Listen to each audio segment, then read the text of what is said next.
do with the first session, we're going to start with a patient advocate. Our first speaker is going to be Brian McCloskey, who's the Senior Vice President of Candidate Sourcing and Digital Marketing for AMN Healthcare Services. And he's going to help remind us that developing therapies for patients with cancer isn't all about discovery, drug development, and clinical trials. It also involves the patient and their situation and how we might be able to do better by approaching it from their perspective as well. So Brian, please.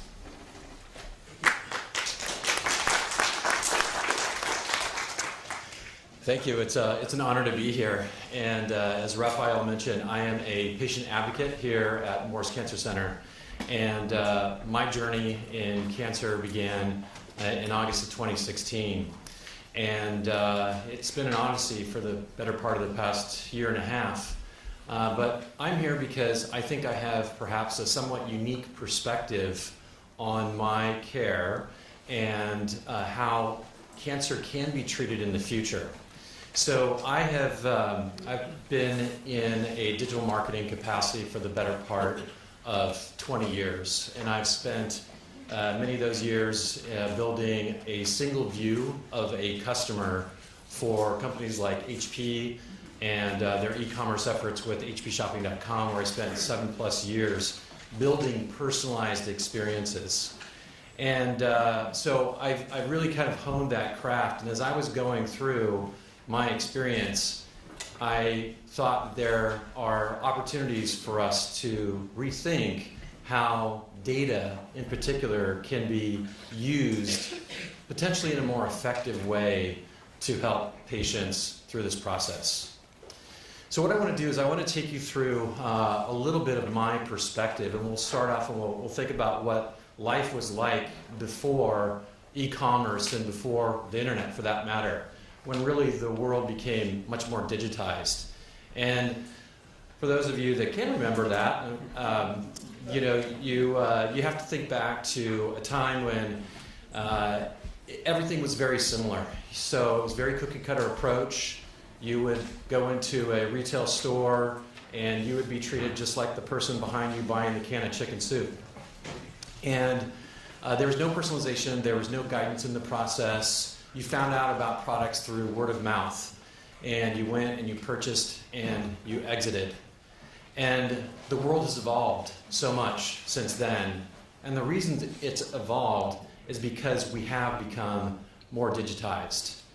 And what I want to do is I want to walk you through a very simple example that we've all experienced on Amazon or on any e-commerce site, which will highlight how data can be combined in a very simplistic way to create a more personalized experience. So this is a very simple example, but if you went to, say, Amazon or to any e-commerce merchant and you were looking at appliances, for example, what they're doing is they're cataloging your browsing experience, and they're logging that, and the next time you would come back to the store, they would show you the appliances section. And they're doing that because they're trying to predict what your anticipated needs will be. That's a really simple example, but another scenario would be that if you'd actually transacted with them, they would recognize not only your browsing experience, but they would also pick up your purchase behavior. So for example, in this case, individual owns a blender and they own a coffee maker. And they know that by looking at other individuals that have that same purchase profile and the same browsing experience, that really the thing to actually offer in that next experience is to show a toaster. And so, can we do better than that? And we can. The next iteration of this is what kind of toaster would be most appropriate for that individual buying through that experience. And what Amazon and what a lot of e-commerce merchants do is they are looking not only at what the browsing history is with you and your purchase information, but they're also using third-party data. So we can pull in geodemographic and psychographic information, append that to your record, and know that, for example, you're affluent and that you have disposable income and that you seek status. And we're not going to show you a $25 Hamilton Beach toaster. We're going to show you the $400 DeLonghi toaster. And so that that happens not by chance. And it really comes down to this core concept of having a single view of a customer. We want to be able to acquire as much information as about you so that we can create a personalized and highly relevant conversation with you. And that's key. It's a conversation. It's bidirectional. It's always learning. It's not like going into the old retail bricks and mortar store and having to recreate a conversation and having them treat you like the next person in line who's got the chicken soup. So what I'm trying to show here is that as you combine these disparate data sources, you can create a higher degree of customer intelligence. Now, if you think about that relative to the patient experience, where can we go from here? So what if the patient journey was like buying a toaster? So if I think back to my experience, I'll actually use almost like a consumer purchasing framework to think about what that experience was like, from need identification, evaluation, decision, action, more decisions, more actions, more experience, and more monitoring of what happens. And as I went through that experience, there were many questions, which is really the reason that I'm here. So my wonderful oncologist, Dr. Rena McKay, referred me to Ida Deschette to see how I could get more involved, because I was always asking questions about, why do I have this? Why am I doing this versus that? And this goes really all the way back to August of 2016, before I was even here at Moore's Cancer. But this question of, why did I get prostate cancer? Where do I go for advice? For somebody that's not in this field, there are many, many questions, and you have to ramp up that curve very, very quickly. I'm sure that you've all heard these stories before, but it's a continuous decision tree, and the questions and the answers that come from that have life significance.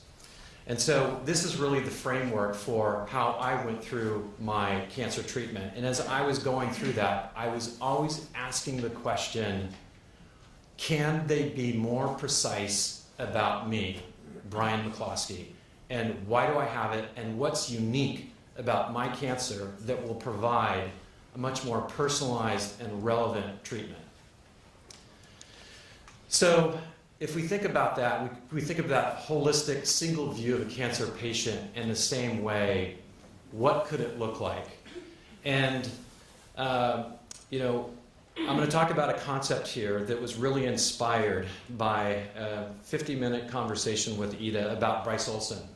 So Bryce spoke earlier today, and he has really been a champion of marshaling many different healthcare professionals to essentially save his life. And when I heard that story, I really wanted to get more involved.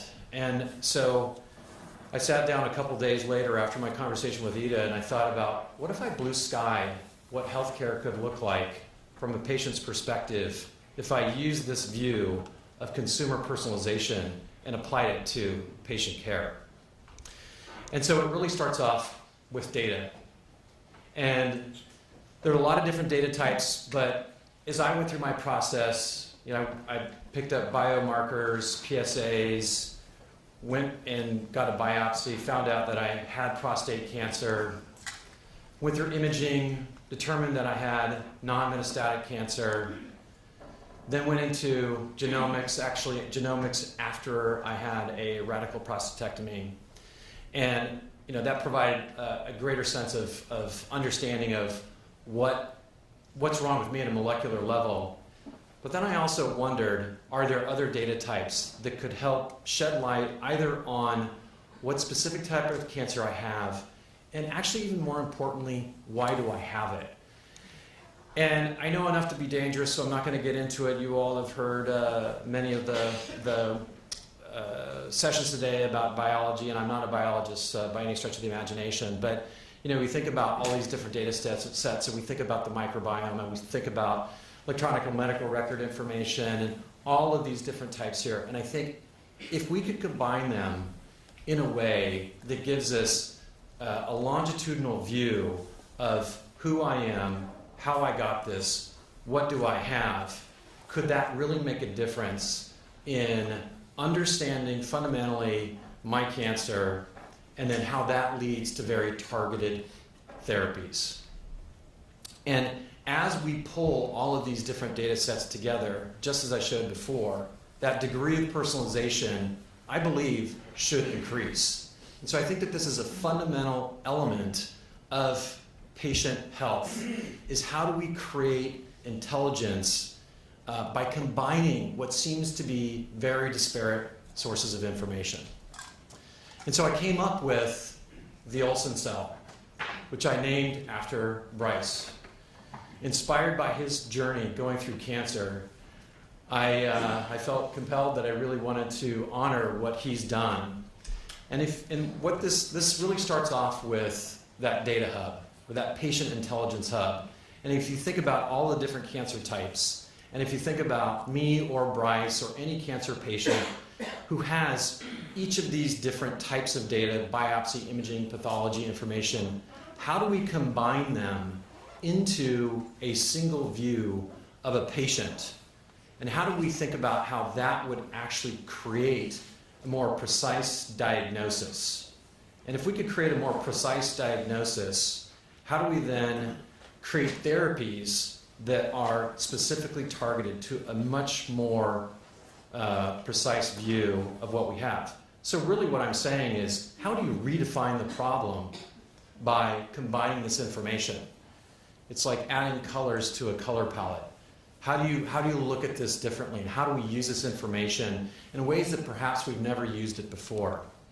And if we could do that, and we could create these therapies in an opt-in patient intelligence hub that would be accessible to not only the patient and the doctor, but to any other doctors that could opt into this intelligence hub, and use it to diagnose specifically what's happening, create therapies based upon that targeted view of the disease, and then use things such as biosensors to track how patients are either progressing or regressing as therapies are being administered.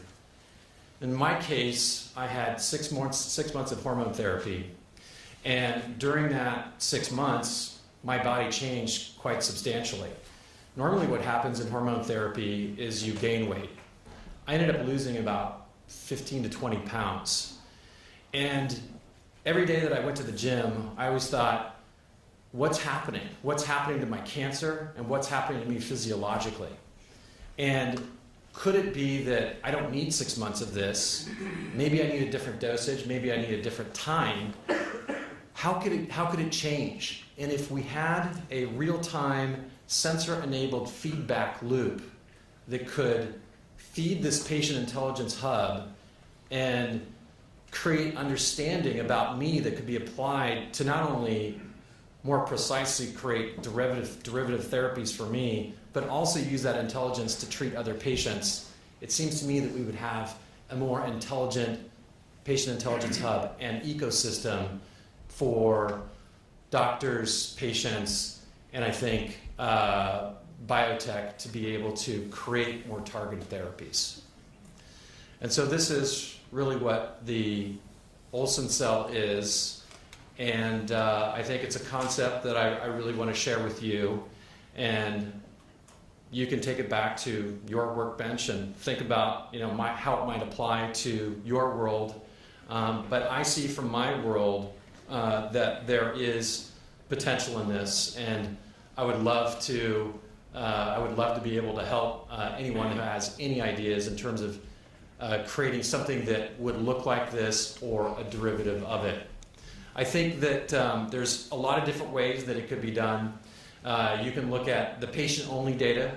You can also look at how it would be referenced to what I would call a healthy human reference data set, so that you can get greater intelligence that way. You could look at it, for me, it would be across other prostate cancer patients, and then ultimately, could we use this patient intelligence hub to look at cancer patients across cancer types. Obviously, the degree of complexity would increase as we do this, but there are probably baby steps that we could do to get there. But I think the core is how do we get this data and how do we pull it together? And I think where there's a will, there's a way. I spent the better part of 20 years pulling together what seemed to be disparate data sources, working with over 100 million different unique individuals to create personalized experiences for them. And I think that from my vantage, that this seems like this is an opportunity for us to go after. I think it would benefit certainly the patients, but I think it would also benefit doctors, researchers, government, and even insurance could have access to this information, because if it were done correctly, it would create transparency. And I think that through transparency, we actually achieve better results. And so I ask you, should medicine be approached in the same way?